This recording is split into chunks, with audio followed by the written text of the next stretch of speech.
Bismillahirrahmanirrahim. Assalamu alaikum. I hope all of you are fine. I am your teacher Amna Ahmad and I welcome to all of you in my class. My dear students, as you know, we are reading about chapter 6 that is chemical reactions. Chemical reactions क्या कौन से होते हैं, उनकी daily life में क्या क्या applications हैं, ये हम इस चैप्टर में पढ़ रहे हैं। कि आज हम जो लेक्चर पढ़ने जा रहे हैं that is lecture 6 about types of reactions, that is displacement reaction. Different types क्या होती हैं डिफरेंट केमिकल रिएक्शंस की, केमिकल रिएक्शंस कौन कौन से होते हैं, ये हमने लास्ट लेक्चर में पढ़े। That are combination reaction, combustion reaction, displacement and double displacement reaction. Combination and combustion reactions हम पढ़ चुके हैं। अब हमने जो पढ़ना है that is displacement reaction. Displacement reaction क्या होता है और उसकी डिफरेंट एग्जांपल्स देखनी है हमने। एसएलओ देखते हैं, distinguish between different types of reactions, combination, displacement, double displacement and combustion reaction. So different जो types हैं chemical reactions की, उनमें distinguish करना सीखना है हमने, उनमें difference करना सीखना है। वो कौन कौन सी types हैं that are combination, combustion, displacement and double displacement. So combustion और कॉम्बिनेशन रिएक्शंस हम पढ़ चुके हैं। कॉम्बिनेशन रिएक्शन जिसमें दो या दो से ज़्यादा रिएक्शन जो हैं रिएक्टेंट कंबाइन करते हैं और उनके कंबाइन करने के बाद हमें एक न्यू प्रोडक्ट मिलता है, like formation of water molecules, जिसमें हाइड्रोजन और ऑक्सीजन के मॉलिक्यूल कंबाइन करते हैं और हमें वाटर मॉलिक्यूल्स मिलते हैं।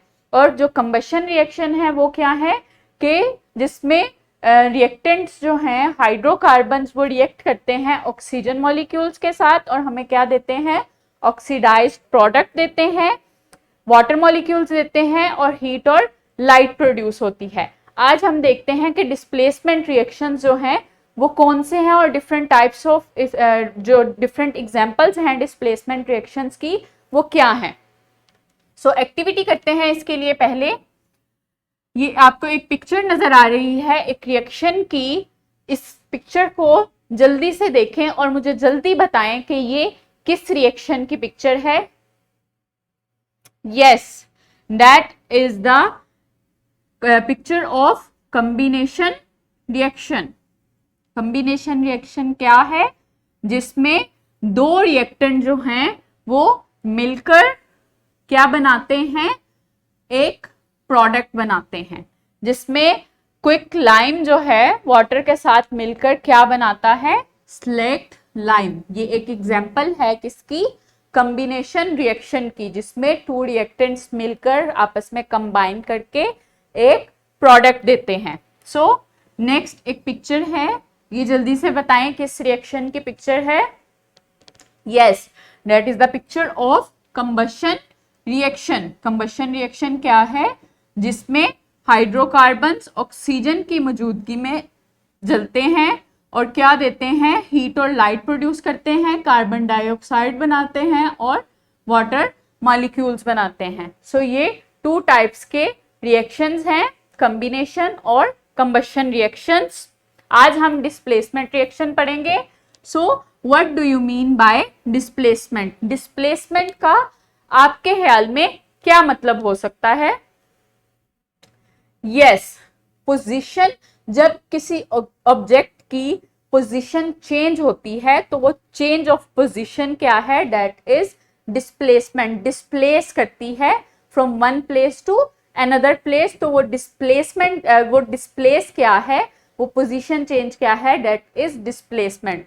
सो डिस्प्लेसमेंट रिएक्शंस क्या होंगे, जब एक जो रिएक्टेंट है उसमें से एक एटम डिस्प्लेस हो जाएगा और उसकी जगह पे दूसरा एटम आ जाएगा और हमें एक न्यू कॉम्बिनेशन मिलेगा। सो ये जो पोजीशन चेंज है एक एटम की दूसरे एटम के साथ, तो ये जो पोजीशन चेंज का जो रिएक्शन है ये क्या है, that is displacement reaction. Like a b जो है वो एक रिएक्टेंट है, एक मॉलिक्यूल है, और सी जो है वो भी एक रिएक्टेंट 2 है। तो सी जो है वो डिस्प्लेस कर देगा डी को, सॉरी ए को, ए एटम को डिस्प्लेस कर दिया उसने और उसकी जगह ले ली, तो ए हमें एक प्रोडक्ट के तौर पे मिला और बी सी एक न्यू कॉम्बिनेशन मिला हमें प्रोडक्ट के तौर पे, क्योंकि सी ने ए को डिस्प्लेस कर दिया और उसकी जगह ले ली, तो एक न्यू कॉम्बिनेशन हमें मिला प्रोडक्ट की फॉर्म में। तो ये जो रिएक्शन है डिस्प्लेस ऑफ पोजीशन, ये क्या है, डिस्प्लेसमेंट रिएक्शन। एग्जाम्पल है zinc metal react with copper sulphate. Copper sulphate जो एक मॉलिक्यूल है, एक कंपाउंड है, उसके साथ जिंक एटम जो है, जिंक मेटल रिएक्ट करती है। तो जिंक जो है वो हाईली रिएक्टिव है देन कॉपर। कॉपर जो मेटल है उससे हाईली रिएक्टिव है जिंक मेटल। तो वो क्या करेगी, जिंक जो है कॉपर को डिस्प्लेस कर देगी और उसकी जगह ले लेगी, तो एक नया जो कंपाउंड बनेगा डेट इज जिंक सल्फेट और कॉपर अलहदा हो जाएगी। सो ये एक एग्जाम्पल है डिस्प्लेसमेंट रिएक्शन की, जिसमें जिंक मेटल रिएक्ट करती है कॉपर सल्फेट के साथ, और कॉपर से चूंकि हाईली एक्टिव है, हाईली रिएक्टिव है, तो क्या करेगी, सल्फेट के साथ रिएक्ट कर लेगी खुद और जिंक कॉपर को डिस्प्लेस कर देगी अपनी जगह से और उसकी जगह खुद ले लेगी। तो एक जो नया हमें कंपाउंड मिलेगा डेट इज जिंक सल्फेट, और कॉपर जो है वो अलहदा हो जाएगी in the form of metal. So next is iron metal reacts with copper sulphate. Iron metal react करेगी कॉपर सल्फेट के साथ, तो कॉपर से चूंकि हाईली रिएक्टिव है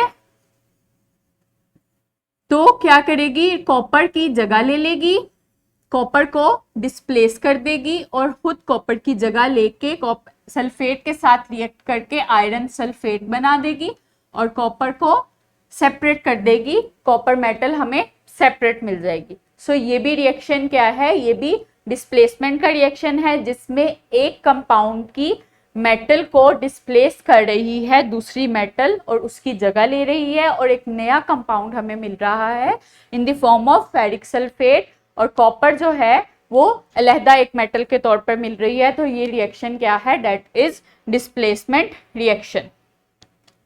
सो अगर हम बैक रिएक्शन करें कॉपर और आयरन सल्फेट का, तो कोई भी रिएक्शन नहीं होगा, क्योंकि कॉपर जो है वो आयरन से कम रिएक्टिव है, आयरन जो है वो ज्यादा रिएक्टिव है, तो वो अपनी जगह नहीं छोड़ेगी कॉपर की मौजूदगी में। So next is zinc metal react with iron sulphate. Zinc iron sulphate के साथ जब रिएक्ट करेगी तो जिंक मेटल आयरन से हाईली रिएक्टिव है, तो आयरन को डिस्प्लेस कर देगी और जो न्यू प्रोडक्ट हमें मिलेगा डेट इज जिंक सल्फेट और आयरन अलहदा हो जाएगी। तो जब हम इस रिएक्शन को बैक रिएक्शन करवाएंगे, लाइक जिंक और आयरन का रिएक्शन करवाएंगे, तो कोई रिएक्शन नहीं होगा, क्योंकि आयरन जो है वो जिंक से कम रिएक्टिव है। सो जब एक मेटल एक कंपाउंड में, एक मेटल दूसरे कंपाउंड में मौजूद मेटल को डिस्प्लेस कर देती है और उसकी जगह ले लेती है, तो रिएक्शन जो है टू मेटल्स के दरमियान ये क्या है, that is a displacement reaction.